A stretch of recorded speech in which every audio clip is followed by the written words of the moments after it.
วัสดี FC ทุกท่านครับผมสวัสดีพี่น้องสุขุสุขคนครับผมวันนี้เบาลั่นออกมา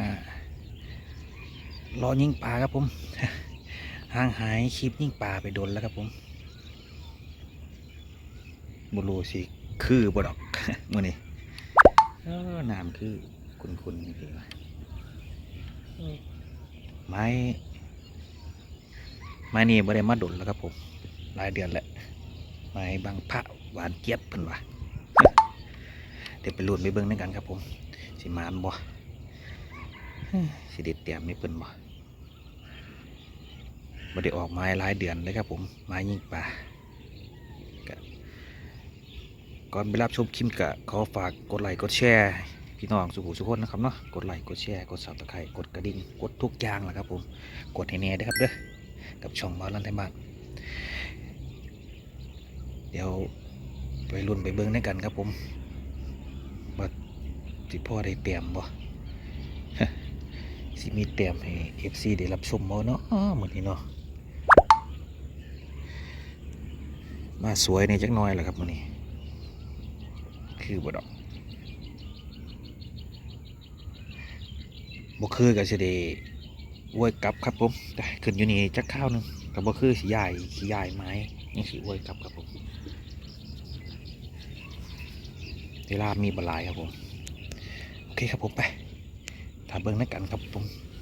เราสิมานบ่มื้อนี้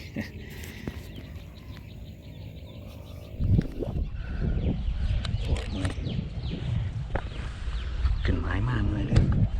ลงความว่ะน้ำตื่นแล้ว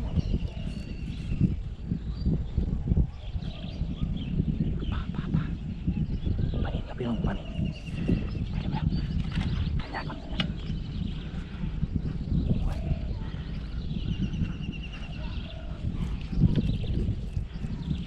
ไปแล้ว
พี่น้องเอ้ยโดนวะโน่โดนวะนี่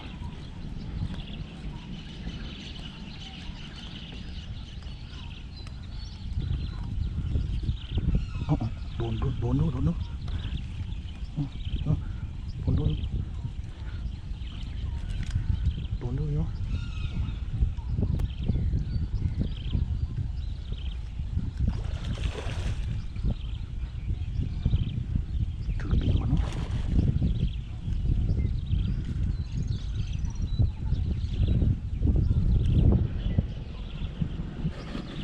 นอยู่พี่น้อง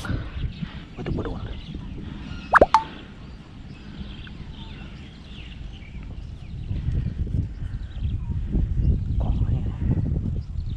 ายลอยปอนเลย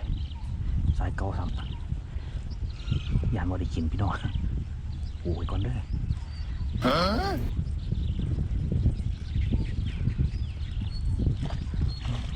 หลุดซะเนาะถือได้นอนเนาะ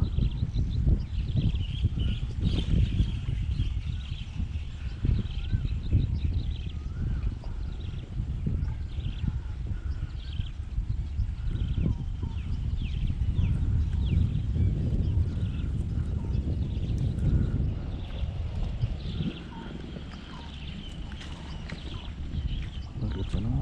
าะถือคักบ่เนาะ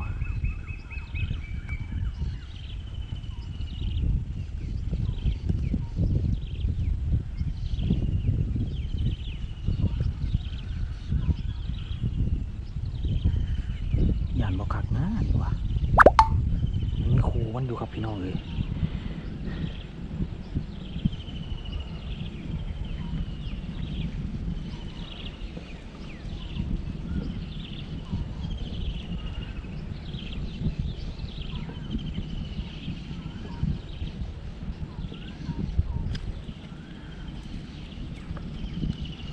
นี่ขาดซะเนาะบ่ได้กินซะเนาะ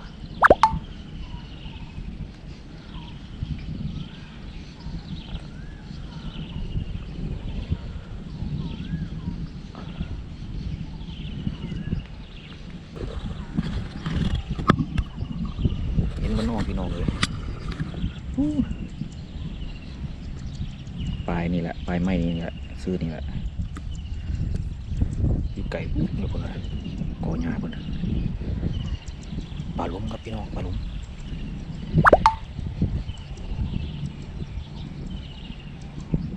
สายเก่าครับผมบ่อยากดึงแห้งอย่ามันบ่ได้กิน โอเคครับผมเดี๋ยวจังรุ่นน้ำกันอีกครับผมโอ้ไข่แหน่อยู่ดอก จากว่าไข่บ่ไข่เราท่านในตู้อยู่ เห็นตัวแล้วท่านใดอยู่มันมีตัวหนึ่งเป็นครูนะครับผมเดี๋ยวไปลุ้นกันครับผมเราสิได้วะ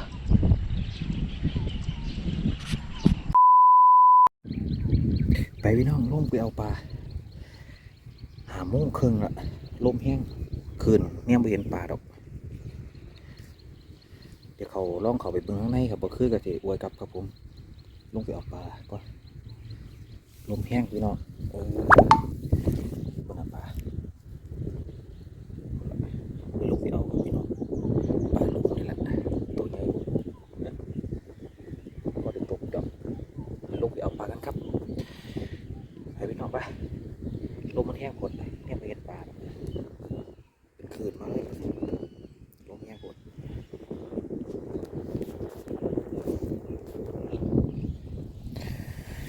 ไปพี่น้องไปลมแห้งหมดเลยเดี๋ยวปลากันลองเถอะปลาลุมในรอบหลายปีในรอบหลายเดือนเลย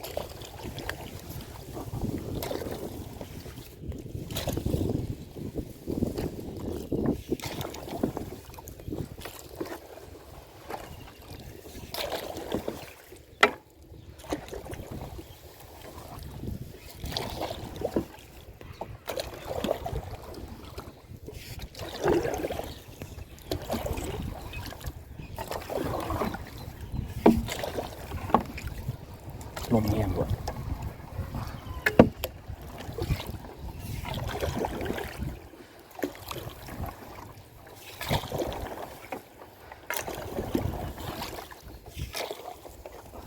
โดนอยู่ตัวน่ะเขากลางเลยตัวน่ะ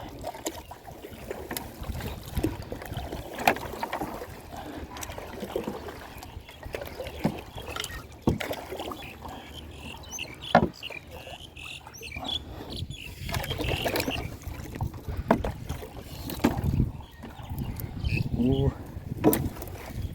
เดี๋ยวนี่โอ้ทะลุเสือโอ้ทะลุอยู่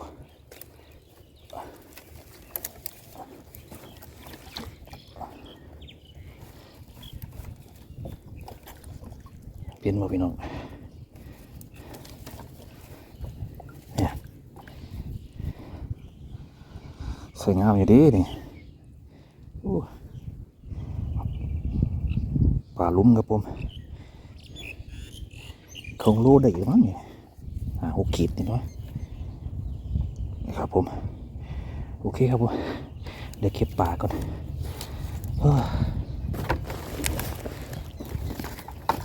เก็บปลาก่อน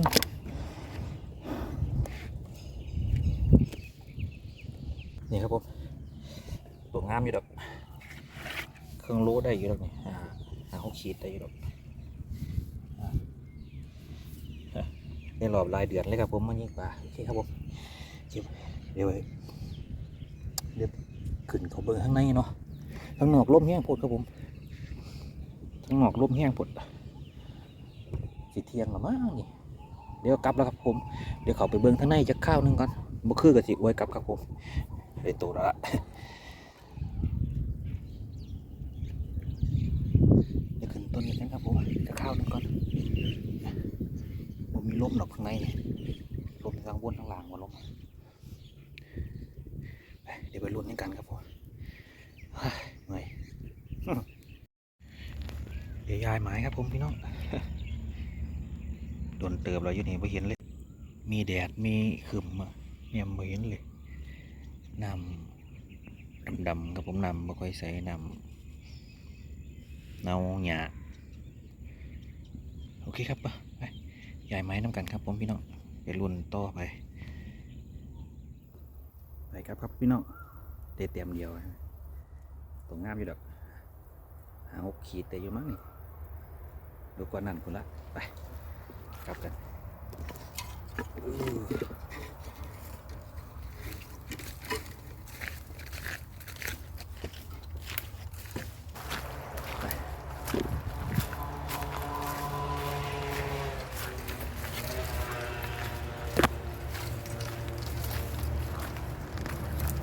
คลิปนี้กับฟ้าไว้ซ้ำนี้ครับผมฝากกดไลค์กดแชร์ให้ผมเลยนะครับเด้อช่องบ้านร้านไทยบ้านครับผมไปพี่น้องไปครับ